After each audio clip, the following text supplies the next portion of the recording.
Hi, everybody. Hello. So, since this is very last minute, Ted literally called me on the way to the office this morning, and I said, well, you're in luck. I actually dressed up today. So sure, we'll talk.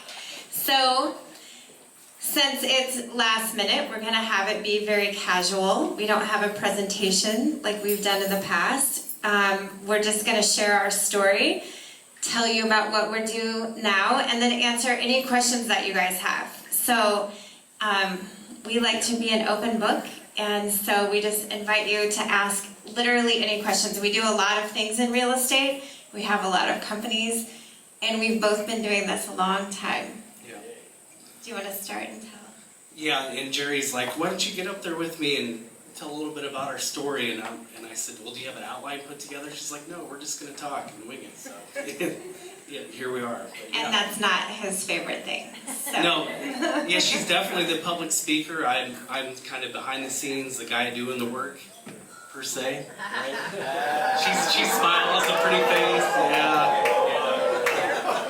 No, but it's a great kinds of work. It's a great working relationship. I'm grateful to have her by my side and in this together. You know, are we able to do What's that? the best thing about our jobs? Working with our spouse. What's the worst thing about our working with our spouse? Unfortunately, our staff has seen a few blow-up moments in the office, but you know. It works out, right? Everybody's got to know us, and yeah. You have anything to add to that? It's usually me that has the blow up, but in our office they tell me later that he came in with his little grin ready, and they're like, "Don't poke the bear, don't poke the bear," and he's like, "I'm gonna poke the bear." So why don't you start? Yeah, it's definitely been a fun journey, and I wouldn't have it any other way. But, me too. Yeah. Thanks. So.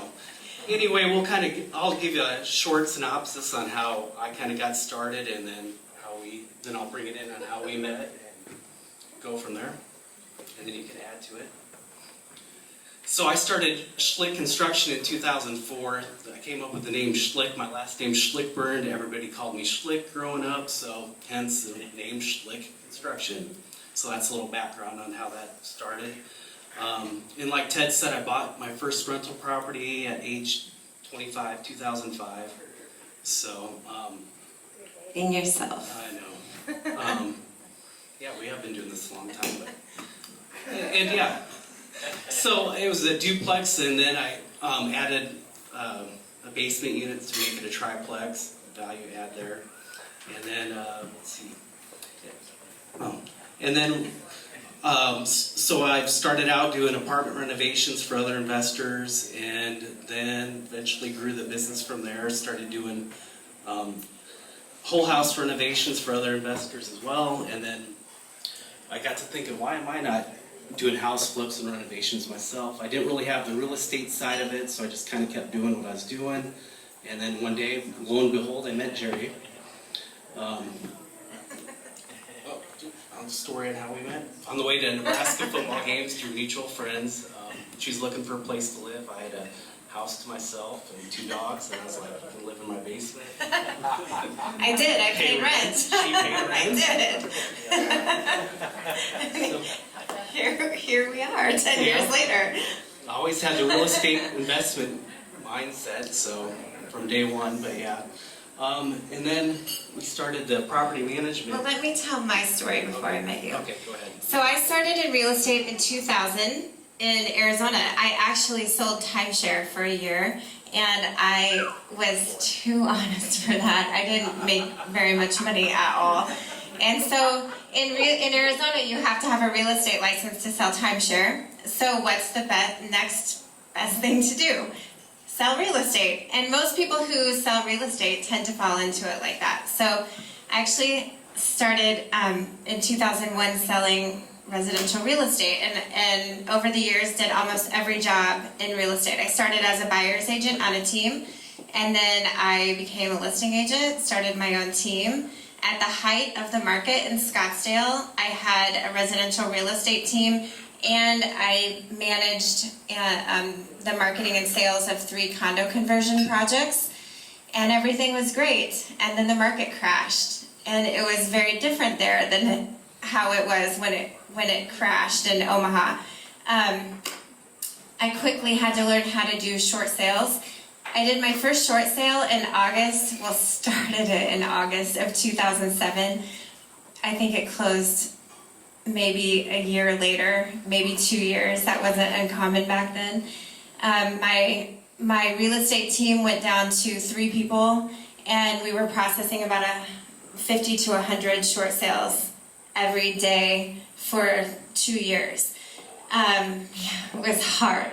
Back when no one knew how to do them, the brokers didn't know how to do them, the banks didn't know how to do them, it was very common that I would be on hold with like Bank of America, which was countrywide back then, literally be on hold for 2 hours, and then they would transfer you and hang up, and you'd have to start over.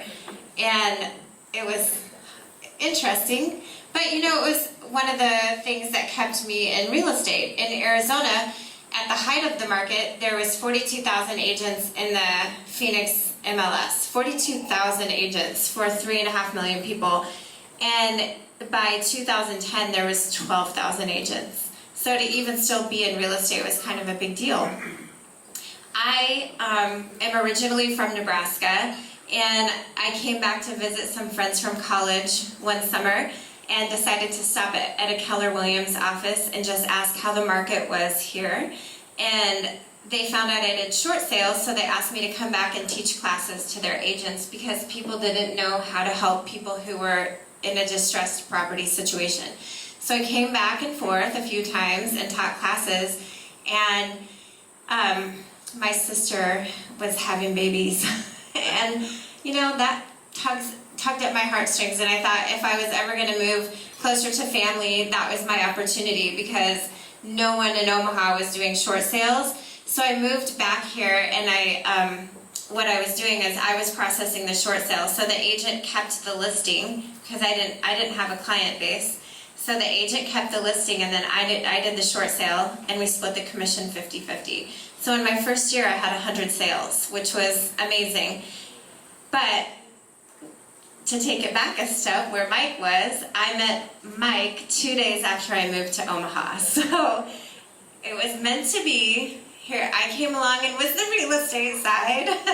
And so we started flipping houses in 2011. We did 3, I think, with just him and I. And then we ran out of money. All of our money was tied up into the 3 houses. Well, we do one, and then we're waiting for the house to close so we can get our money out and buy the next one. And the market was hot at that time for buying basically at a discount. And so we're constantly seeing deals that we couldn't buy, and then that's when we brought in friends and family to invest with us, and we kind of scaled the house flipping from there. Do you want to go into that at all? Sure. So Ted likes me to tell this part of my story though too. So when the market crashed in Arizona, I was an agent in an office of 500 agents, and I was always in the top 5 of my office, but I still was living paycheck to paycheck. Like, if it takes 2 years to process a short sale, you can imagine how far and few between our commissions were, even though we were processing 100 at a time. So at the height of the market, I made lots and lots of money, like lots of money. And the very next year, I made like $50,000. And I had just bought an $800,000 house. I gutted it. I had bought an investment property. And I had a really nice car. Like a really nice car, you guys. I drove a 745 BMW with 20-inch rims. Like, I was ballin' at the time. And then, the market was hot. And everyone was like, this can never end. No. This can never end. And so we were just buying and taking out all the money and spending it on fancy cars, apparently. And when the market crashed, I lost all of that. I did short sales, saved myself from bankruptcy, had a $40,000 personal note, when I moved back here, paid that note off within 8 months, doing short sales, and I drove a 1998 Buick LeSabre that looked exactly like a taxi cab. Like my friends thought it would be funny to take it out one night to the bar and valet it. So we did, and all of a sudden, I turn around, one of my friends is saying, dude, it's not a taxi cab. And there's some drunk girl in the back of my car going, what about it? Is it a taxi? And her boyfriend's like, it's not a taxi, get out. So that was me. And when I was met just going to Mike, say this. I didn't meet you when you had the 747. It was a No, taxi. I had a It was taxi. taxi. I had a But taxi. that didn't matter. Yeah. But you know what? We like to share that story. We share that story with our agents because when you're getting started in real estate, whether it's as an agent or as an investor or both, there's really hard times. Like sometimes you look and say, why am I doing this? Maybe I just need a job that gives me a regular income and a steady paycheck. And even my mom, you guys, would be like, just please get a job. Stop doing this. I, one time in Arizona, when I was starting in real estate, had to pay for gas with the change from my piggy bank. I'm not kidding. I paid for gas with the change, and I promptly drove and showed a house. My client wrote an offer on it, which he did buy. I got in my car, turned it on, because in Arizona in August it's freaking hot. Turned on the air conditioning, and then he had another question, so I popped out, and my car locked. So I had to sit there with my client and wait for a locksmith to come and unlock my car. And then I tried to pay the locksmith and my credit card didn't go through. And so he was gonna drive off with my keys, and then my client paid for the locksmith for my car. The very next month, 30 days later, I had so many closings, I made $30,000 in commission. But that whole month, my mom was begging me to take a real job, as you can imagine. And I told her the next month, Mom, I made $30,000. And she said, you mean $3,000? And I said, no, 30. And she said, 3000. And I said, 0. And she hung up on me. You guys, my mom is a farm wife, and she'd never had a job that paid that kind of money. And she called me back 2 days later, and she goes, I'm sorry I hung up on you. I can't wrap my mind around this.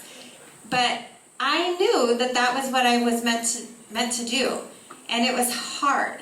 You know, there was hard times, but I just share that story to let you know that you know, no matter what you're going through and the hard times that you have, there's other people that have been there and done it and come out on the other side. You know, I showed up to Omaha with a taxi and no place to live and a $40,000 personal note.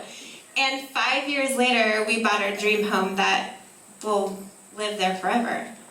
So, you know, things can change really quickly in real estate, and that's one of the things I think that we love about it, is that, you know, it doesn't matter who you are, it doesn't matter your college education, it doesn't matter where you come from, or how much money you do or don't have in the bank, or what kind of car you drive.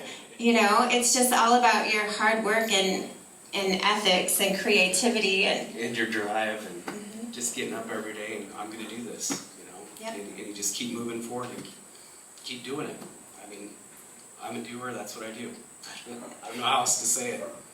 it helps to have good people around you too, I think. Yeah, I was going to kind of go into that too about, you know, the instance that I had. We had a lunch one time with a well-known developer in town, and you know, I was kind of going into all the projects I'm doing, and then he quickly realized that it was just me doing all the work. That I was, and he said to me, "You're just a glorified project manager." And I was like, "What?" Kind of taken back by that, but he said, "Until you get yourself out of the way and start hiring people to do these tasks, you're not going to get anywhere from where you're at."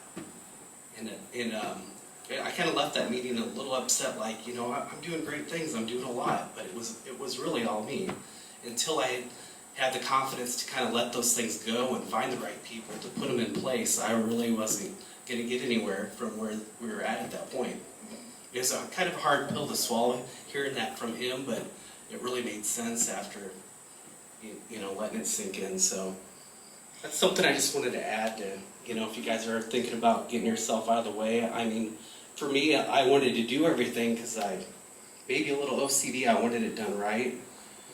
And then at the same time, putting other people in place, there's going to be mistakes, and you just have to let it happen and learn from it and try to train them the right way. Maybe that's something I know in the past we've kind of slacked on. We've kind of put people in place expecting them just to know how to do it without the proper training. We've kind of worked toward putting things in place, those steps, building those systems. That all takes time to do, so. Yeah, systems and people are two key things that can really hinder your business or grow it. Yep. So I imagine all of you, I think I've never met somebody in real estate who wants it necessarily as a job. It's kind of a means to an end, right? And what I hear from people is freedom, or work for yourself, or create a life for your children, or whatever that is, but nobody really wants it for a job. And so it's figuring out, I think it's really important to figure out what your goals are and to set that clear vision for yourself, and then find people that can hold you accountable and help you get there. Over the years, we haven't always done a great job of that, and we've kind of done what comes along. We're very opportunistic in our real estate investing, but we've gotten a lot more clear lately. In addition to all the businesses that we own, we have 3 small children, 5, 7, and 1.5. And so having time with them is really important. And fortunately, we're really at that point where we can schedule our lives. So I like to say I'm not a shopper, and he appreciates that, but I spend money, I buy houses and vacations. But the houses make money. And so I think I'm going to just kind of elaborate on some of the stuff that we're doing right now, and then maybe let you guys just ask questions. Yeah. Well, one thing I want to add to the vision aspect, we've been really focused in on setting the vision for our team, because her and I really believe, and I know I do, I like to daydream a lot. We have a sign in our office that says "Don't wake the dreamer," because I really believe if you have that mindset and set the vision of where you want to be, I mean that's where we're going, right? I mean it just makes sense, and so we want all of our staff to buy into our vision. So if it's one thing that I think all of you guys should do is put together a vision board. What things do you envision in your life in the future, and go for it. And tell other people. Mm-hmm. The more people you get on board with it, the faster that it will happen. If we discovered that a lot of times we have it in our head and we don't share it with our staff or our suppliers, or even our tenants and the other owners we manage for, all of those people. But when they all get on board with where you're going, things happen a lot faster. So what we're doing now, so Ted said over the years we've flipped about 300 houses. That's a lot. We currently, between all of our companies, we own 113 rental units. Of those units, we have about 12, Austin will know more than I do, but about 12 short-term furnished rentals. And we have 10 in Omaha and Fort Lincoln. Okay. 14. We're currently closing on a building that Lisa mentioned. We were supposed to close Thursday and be on the tour, and our appraisal is behind, of course. So we're going to see if they're still going to let us open it up and show it.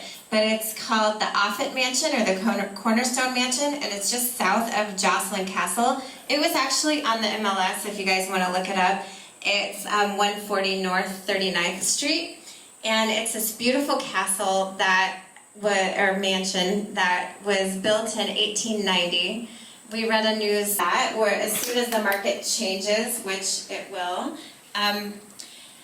we're really going to go heavy into Arizona and Florida. Two markets that we like that see high appreciation, but not markets I want to get into at the height of the market. We will be opening an office for KW Elite Midtown in the next, hopefully, year. And that office will be focused primarily on investments because that's who we are and what we do. But our DVG Realty Group will be a team at that office. And what Ted and I have been talking about is that would be a space that we would hold these meetings and do investor trainings, and a kind of a drop-in space for you guys if you don't have an office to be able to meet clients and do closings at and things like that, do trainings, as well as we'll have, the traditional Keller Williams office, but just kind of marrying the two because we just feel like there's a huge opportunity there. Every time that we hang out with you guys, we do deals. And I think that a lot of you have the same experience, and so we want to create a place that's almost like a think tank or like a catalyst for investment in this area. So with that, we have a goal of growing the agents at that office to about 30 to 35 agents. Property management will just naturally grow. Austin was very modest. He's done an amazing job with the property management side. For the first time since we started it in 2012, it's a business that we no longer have to think about, and it used to be our biggest headache and lowest moneymaker. It's kind of a thankless industry, but he's doing amazing, and we're really grateful for that. And that business, of course, would expand as well. He's actually doing a little bit of expansion right now into Yankton, South Dakota, with a short-term furnished rental there. So, without getting into our whole vivid vision, I think that kind of sums it up. So Cassandra has a question from Brad Clark in the back.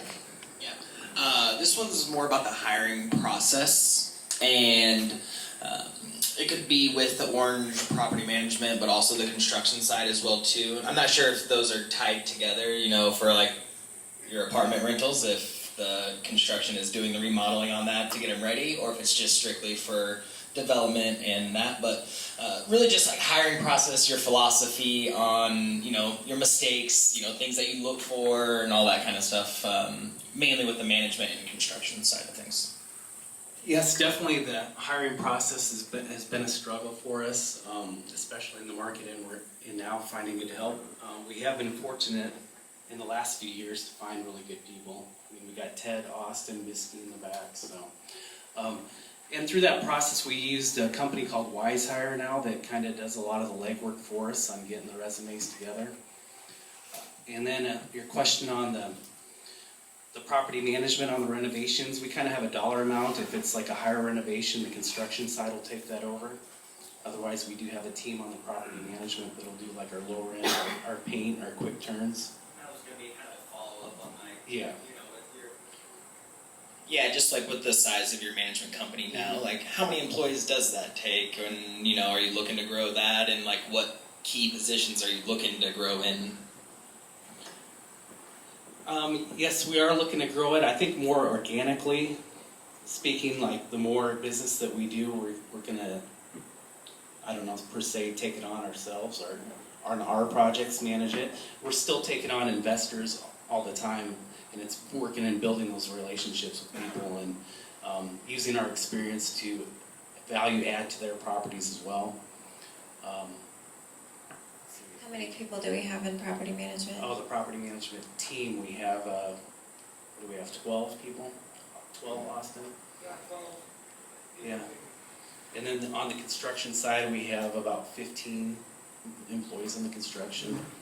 And then we have a team of 3 accounting, I call them bookkeepers, that run our books for us. So,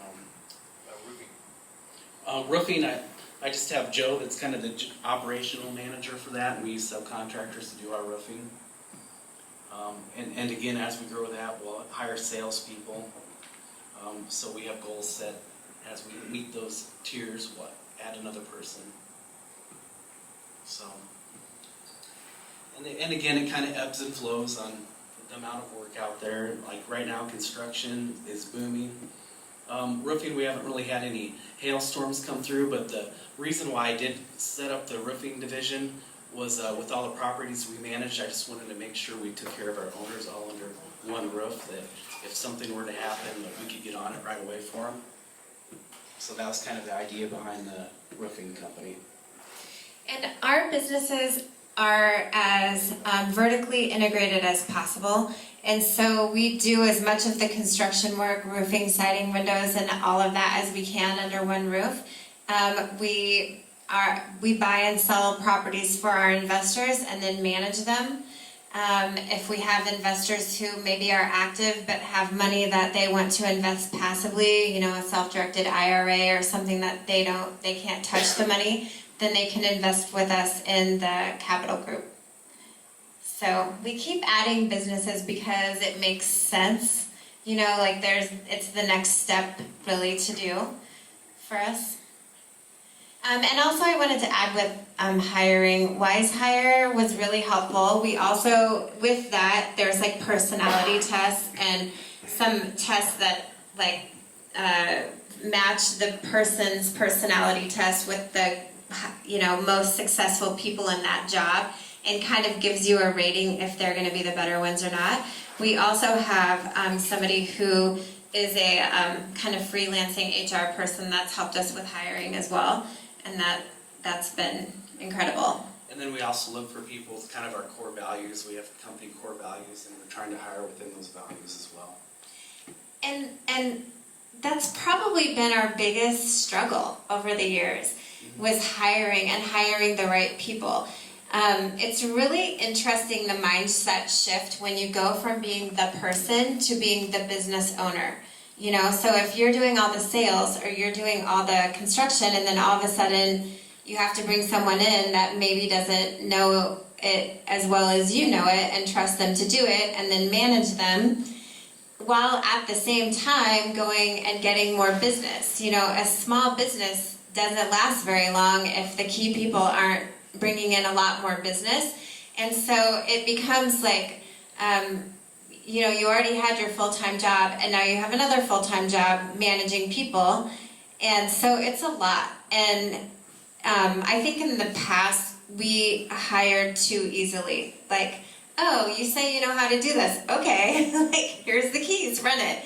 And that was a big mistake that we made. And so in the past year and a half, we've really gotten a lot better about that. Is there a key position or two that you need someone to work for you, or something you want to ask the group? Are you guys looking for any key people? Right now, I think we're pretty good with who we have. We have done some hiring recently, and we have a really great team. Maybe on the construction side there might be in the near future. For me, I do mostly the real estate and the investment company, and for me one of the key things was, on the investment side, I'm still the person. I make all the decisions, I do the numbers, the bookkeepers help with it, but I'm doing most of it. And so for me, getting some of that number stuff off my plate is a big thing, but our current bookkeepers are doing that now. On the construction, definitely a project manager. We just have so much work right now that it's kind of hard to keep up, and I hate to turn away work, but it's kind of at a point now, it's we've got to get the right people in there, and so we're constantly hiring on the construction side. HR, well, we have someone in mind for that already. But always we need skilled labor. So if you have really great subcontractors or just individual guys that aren't always busy, send them our way, because we always could use more people between the two companies that are, good skilled labor. That's hard to find these days. I think that's interesting because our guys who've worked with us for a long time always say they don't want their children to grow up to do that kind of work. They want them to go to college and get a better job. But I'll tell you what, those skilled labor demands a lot hourly. I mean, in Omaha, a plumber can make $80 an hour to start out, and they have no college debt. They have, I don't know. If you don't know that you want to be a doctor or a lawyer or something like that, be a skilled laborer until you figure out what you want to do. I think that demand is just going to keep going up because there's not enough people doing it, and there's such a housing demand. They're just going to keep commanding a higher and higher wage. We have a question over here from Leslie. So you said earlier, like the best and the worst thing about being in business together, and you're also working with your partner. So I'm here with my husband, and I definitely hear that we have different mindsets about things. And I've heard, kind of you find your lane, but then also how do you maximize each other's strengths? Do you want to speak on that? You're definitely Thank you for bringing that up, Leslie. Personality, right? Yeah, I am, as you can see. Everyone knows it. He likes to tease me about it, but I'm kind of the driver too, I can be the driver. So we struggled with that. We still sometimes struggle with that. And we read a book, or you read a book. I didn't. I'm usually the reader, and I didn't read this one. It's called Rocket Fuel. And then there's also Traction, where it talks about you need like the visionary and the integrator. And I'm definitely the visionary. And so it's good for us to hear that, because that kind of stopped a lot of our arguing, knowing that I'm the visionary and then his job is... The integrator. The integrator's job is to shoot down 9 out of 10 of the visionary's visions. Which I do a lot. Yes. Not to be rude, but it's like reality check. These are the things that we can do right now. Put He's this my one off dream this crusher. We'll bench this one till later, till we can actually obtain that or get to it. But yeah. So that was helpful though, because then I can go, okay, I just have to go think of 10 more things we can do. That's what I get to do, and it's real, and it's exciting for me. And then he's like, no, no. But also, we actually had our businesses before we were married. So he had his construction company, and I had the real estate before we were married. So for about, how long? We got married in 2012, and until about 2018, it was very much my business and your business. And then we did our investment stuff together, and we both did our parts of it. And then we complained at each other at the end about how much we didn't make or did make, and whose fault it was, right? Yeah. And so we've started integrating those businesses when we bought our new our current office about 3 or 4 years ago. Because we'd have these conversations. Your team didn't do this. Well, your team didn't do this. So. It was always a lot of accusations and stuff. And so, I don't know, it's been hard, but we do kind of stay in our lane. But then sometimes we want to travel over to the other person's lane. Like, I don't so much, but Mike likes to go, what are you talking about? What are you doing? What is this agent doing? I'm like, it's none of your business. It's not. I don't need to just trying to be explain it helpful. to you. There's some things that I can help you with. He said to me, maybe I should get my broker's license. Why? You would never do that. Plus, he's not very good at following the rules. And a broker needs to be like, that's a broker's job. I'm like, you would be a terrible broker. Please don't get your broker's license. It would be awful. But, so we definitely have those arguments, and at the end of the day, it's coming back together and remembering that we like each other, actually, outside of being business partners and outside of being parents. And so, it's like that self-care stuff that you have to do with your relationship, like date nights. And we go on vacations alone, and literally we laugh because we literally show up at the airport. We get to the airport, and there's no kids, there's no employees, and we're like, hey,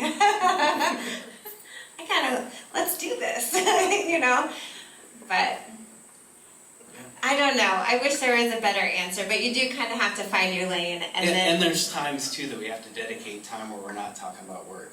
Yeah. So you have to have that space where you don't talk about work. Even if I bring it up, she's like, nope, not right now. We'll talk about tomorrow. We're both night people, but he's more of a night person, and literally, if something comes, like he'll be reading emails or something at night, and he'll be like, "Are you awake?" And I'm like, no, and he's like, okay, let's just talk about this business right now. I'm like, I literally just said I'm not awake. I'm not talking about business. Yeah, but we could do this. Like, oh my God. Stop talking. So it's interesting. Our poor kids, our 7-year-old, when we sit down at the dinner table, if we bring up work, she goes, oh, like she's like, stop it. And when we all used to get in the car together, they'd go, oh, what house are we going to look at? So we involve them in the business a lot. Yeah, we definitely tell them what we're doing and what our jobs are, what our roles are. And, yeah. Cassandra has a question from Jermaine in the corner for you guys. As both visionaries and people that have learned from your experience, I guess a two-sided question, do you envision any additional compliments to your business? And looking in the rearview mirror, if you could do it all over, if you could change something or not do something, what would that be? So the next businesses I'm setting up currently is I'm working on partnerships in a title company, mortgage, and possibly insurance. So those are the next businesses. I want to have a partnership in that within the next year or so. So those are the next businesses that we're working on because they make sense and opportunities came to us. So, it made sense and they're fairly easy to integrate and the opportunities that came are easy to manage. As far as the rearview mirror, I wouldn't change anything. Maybe just a few of our hires, like we've talked about, but Yeah. that would be the only thing. So I am always in awe of people like Colin Schwartz, who I think all of you know probably, who like 2 years ago had a regular job and now has like $50 million in assets that he's bought. I'm always amazed at how people can go like from 0 to $1 million so fast. And for me, I have to like go to a level and like get comfortable at that level and then level up and get comfortable at that level. And I feel like we could have done things faster and been more aggressive knowing what we know now. But honestly, in the beginning, I had a lot of anxiety from the market crash that I had experienced, and I probably held us back a little bit because of that. But also, I think I analyze things more carefully, and even though we do unique projects and we like them, we say the uglier the better.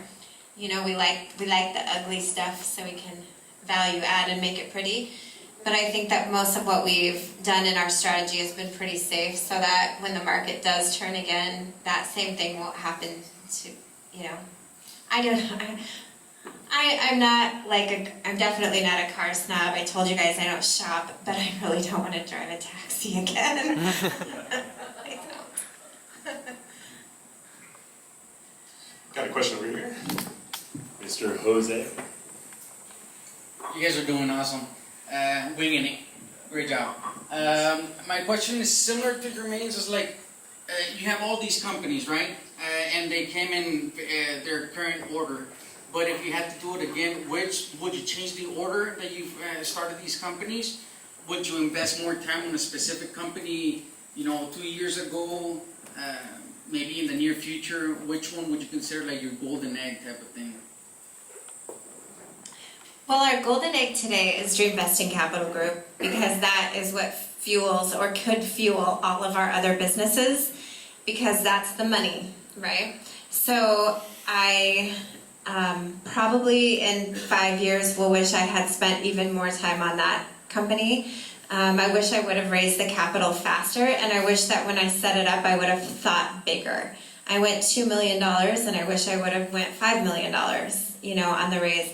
The one company that I would have not spent any time on is property management. Honestly, it's a hard job. It's a difficult company. I personally don't enjoy management because I'll give you an example. In 1 month, literally 5 tenants from one building told me that they had brain cancer and they couldn't pay their rent. And by the 4th one, I was like, you guys, but how do I tell them that they have to pay their rent in case they actually do all have brain cancer? Like, they didn't. Not one of them did. Maybe one of them did, but that was all their story. And I'm terrible at it, but it's a thankless job. There's really not a ton of money in it. I think I actually was listening to a bigger podcast today where David Green said that he calls it the lymph node of real estate. and he doesn't want that to be one of his businesses. And personally, I probably wouldn't have done that business. I'm glad that we have it now because it fits for what everything else we do. But to start off as third-party management, I wouldn't do that again. Yeah, I'm responsible for starting the property management. I was doing renovations for an investor out of California, and they were looking for somebody to manage the properties. I'm like, well, I got maintenance guys, my construction guys that can do the maintenance, and we have a real estate agent that can lease them, and so we started the property management kind of on a whim, and then it just blew up from there. So, and then here we are today, which we are glad. I mean, I like solving problems and figuring things out, and that's what a lot of what property management is, solving issues for tenants, owners, everybody. Whoops. Jose asked that question. He's our future Colin Schwartz, so he's moving just as quick like that. So Nice. keep a watch out for what he's doing. Awesome. But yeah, definitely I'd like to find learn from you. good partnerships if you're buying lots of properties to manage, develop those relationships. I'm big on developing relationships with people and teams, subcontractors, and, having those people, we all work together on accomplishing our goals. So basically what it is in a nutshell. Cassandra has a question from Dan over there in the corner. Hey guys, for folks just starting out, like our company, we've done maybe 3 flips. Yeah, just 3. And the one thing that we're trying to figure out is, and I do a lot of the rehab side of things, so I'm in there actually doing the work. And it's really hard getting subs, one, to either show up or do good work or whatever. That's kind of a struggle. But the bigger question is, we would like to get myself out, like you talked about, getting yourself out of the mix so you can scale and things like that. So my thing is, do you just hire people in certain disciplines, like the backsplash guy, the flooring, painters, and whatever, and then kind of see how people pan out to offer somebody like the management of it all? Like, how do you pay that person? Like, there's so many little tinky things that you have to do that I'm like, I don't even know how to tell someone how to do this. So I'm just like, screw it, I'll just do it myself. Like, I don't know if you can even answer that in a short period, but.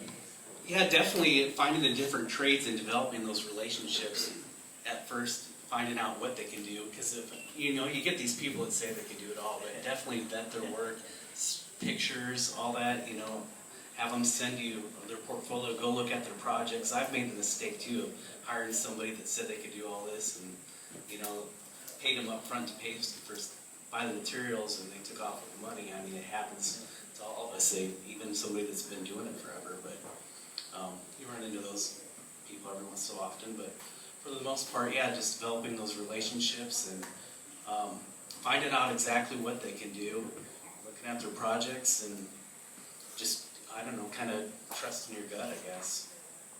Does that help you out on that? Or? Yeah, I think it's just, it's going to be a process. Yeah, it definitely is. I mean, when we first started too, it took a while to find the right trades for everything, and then just eventually we kept providing the work to them, and then you can negotiate on the price, but normally I don't negotiate with the price too much, and if somebody says they're going to do it and they do the good work, I pay them. And we pay right away too for that work and develop that relationship. So you're also recently getting out of being more involved, like in the last 2 years, and we've been doing this for a while. Yeah, my general manager said, you just need to get out of here and find us the jobs and we'll take care of it for you. I'm like, really? And then I'm like, it's a hard pill to swallow. Yeah.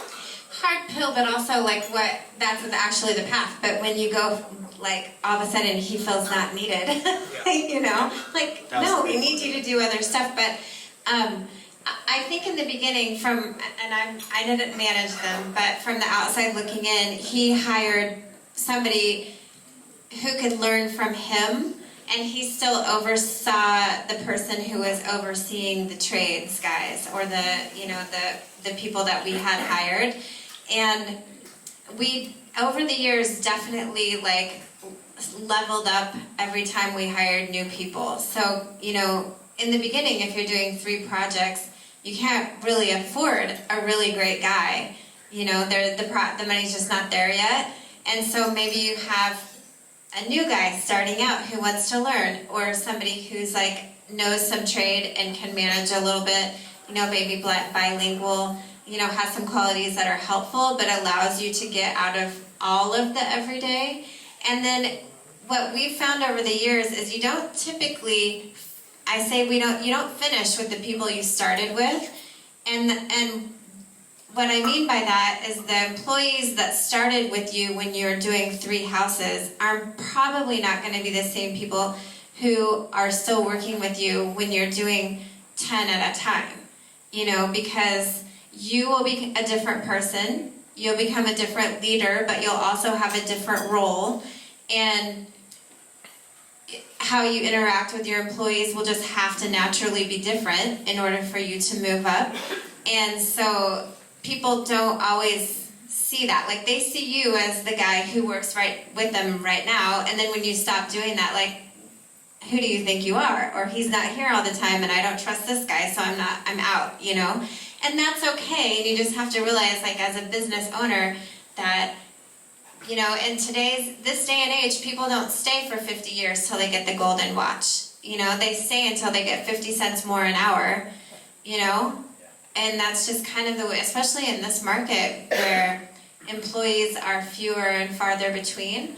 And so, just know that, like, you don't have to hire the best guy today to help you kind of get out of it a little bit. You just need a few hours so that you can go find the next jobs or meet with the bankers to get the next financing, I hope that helps. Get another question over here from Rob. Hey guys, since you did so many flips when you first started out, and you probably still have a formula right now that you look at for when you're looking at the bidding on the house, has that formula changed a little bit as you've grown, because you got to keep feeding now a machine versus just 2 or 3 of you at one time? And second part of that is the marketing that you started with originally. What parts of that marketing are you still using today versus 5 years ago or 10 years ago to attract your flips? Yes, it's definitely changed. I mean, there's been times where we've done flips just for a couple $1,000s versus, where we're doing 10 or 20,000 off the flip, profit, just to feed everything to keep things going. So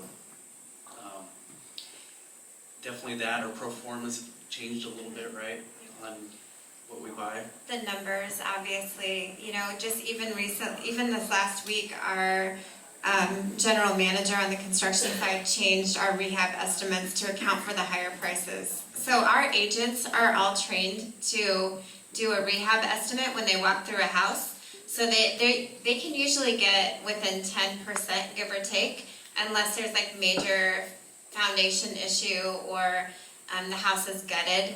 Then we bring in somebody from the construction They'll side. walk through with kind of a cheat sheet on what everything costs and fill in the blanks, and it kind of gives us an idea ahead of time. Then somebody from the construction team, if we're serious and going to buy the house, will go and vet it and make sure it's actually what it's going to cost for the rehab. When we first started, we looked at it like probably most people do when they first start. If we can buy a house for $100,000 and put $50,000 into it, then there's, sell it for $200,000, then your profit is $50,000. But now we're much more careful. Like, okay, the construction company keeps its profit, the realtors make a commission, the roofing company keeps its profit, because we made a decision pretty early on that why would Schlick Construction flip a house for us when they could flip it for someone else and make more money? And so all of our businesses make a profit, and then the profit we talk about is the actual profit on top of that an investor would get. So if I tell you numbers, it's the same as if you hired Schlick Construction. My numbers are the same. So if there's profit there, there's profit there. You know, it's not just because we own all the aspects of it. Our businesses need to be standalone businesses too, so that one day if we wanted to sell one of them, it's worth selling. As far as marketing, to be honest with you, we don't really do marketing. We have social media, we have websites, we have realtors, and then we have connections, and that's what we do, and that's pretty much what we've always done. Yeah, word of mouth. We've been fortunate enough that we've built a good reputation on what we've done. With that being said, we really haven't been good at social media promoting ourselves. We're kind of starting to do that a little bit more. Yeah. Dad on that. Yeah. In this day and age, it seems like everybody's doing social media posts.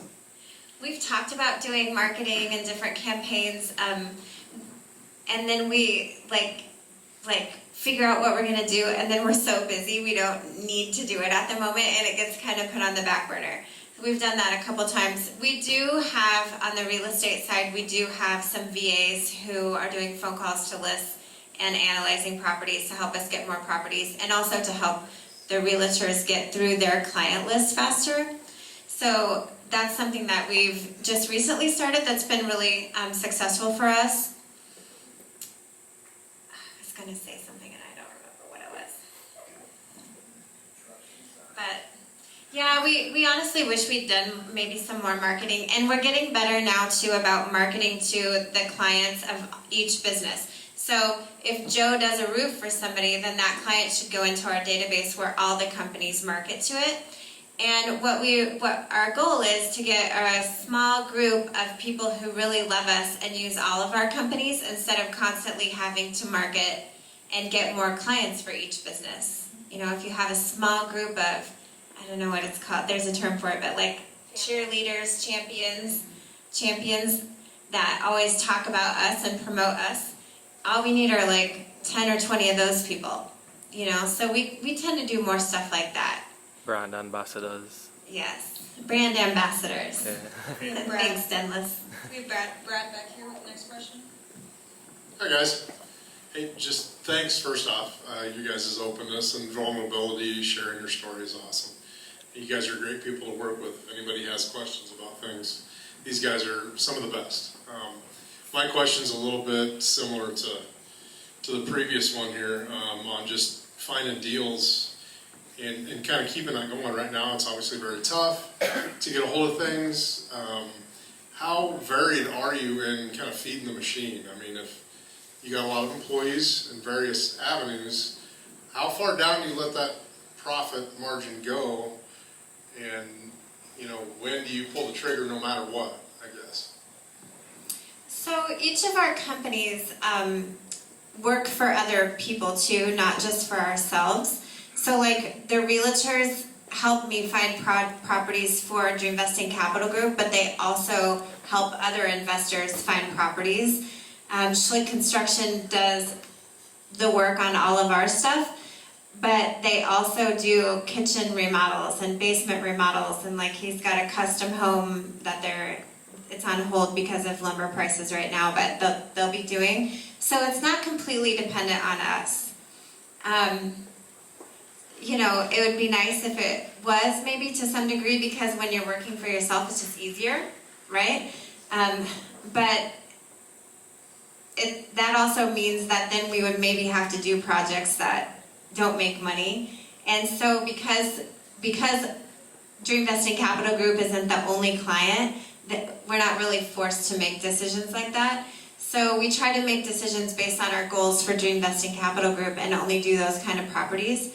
But we also, I think, are a little more aggressive because we've done aggressive type projects, you know, like that eightplex in Lincoln. I don't like this one. Our estimate for the whole project went from $300,000 to $500,000 just because of what the city had us do, and now it's $650 because of the cost of lumber. The numbers. At least they gave you 50,000. I know, that's what I say. That 50 grand cost us a lot. The numbers still make sense, but it doesn't really fit for what Dream Vesting Capital Group wants as a return. And so probably we'll finish the project and put it on the market. And if it sells, it sells. Otherwise, we'll keep it. But no, I don't know. We don't have like a set number or a set cash on cash return. It has to be, like you said, we have done some for a couple $1,000s, but it's like, we really need a flip right now. Oh, here's a flip. We know we'll make money on it. You know, it might be a little, we like to do the little, we've made a lot of money with little, smaller North Omaha properties where you can buy them for $45,000 and put, you know, $45,000 into it and still have a lot of equity. So we like And those. we're pretty diversified, and also on that point too, normally we flip some of those houses. Now we're holding them as rentals, so kind of. Do you know your exit 100% going in then? Or do you kind of play with that? I always have 3 exit strategies on every property every project we do. The developments are a little bit different. They're the riskiest thing that we do. But I go into everything with, can we sell it for a profit? Can we rent it, you know, at a long-term rental? Can we short-term furnished rental? You know, so we look at all 3, and sometimes the 3rd exit strategy is just, okay, we can rent it for this much, but what's the lowest amount we could get for it? You know, can we be a couple $100s a month lower on rent and still make it work? Thanks, guys. With that, I think it'll be a good time to end the evening since we're about 10 minutes after. Do you guys have anything that you guys want to conclude on?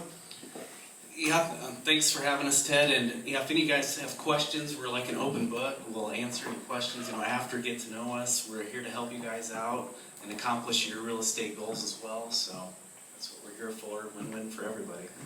And I just want to thank you for speaking with me. Yeah, kind of last minute.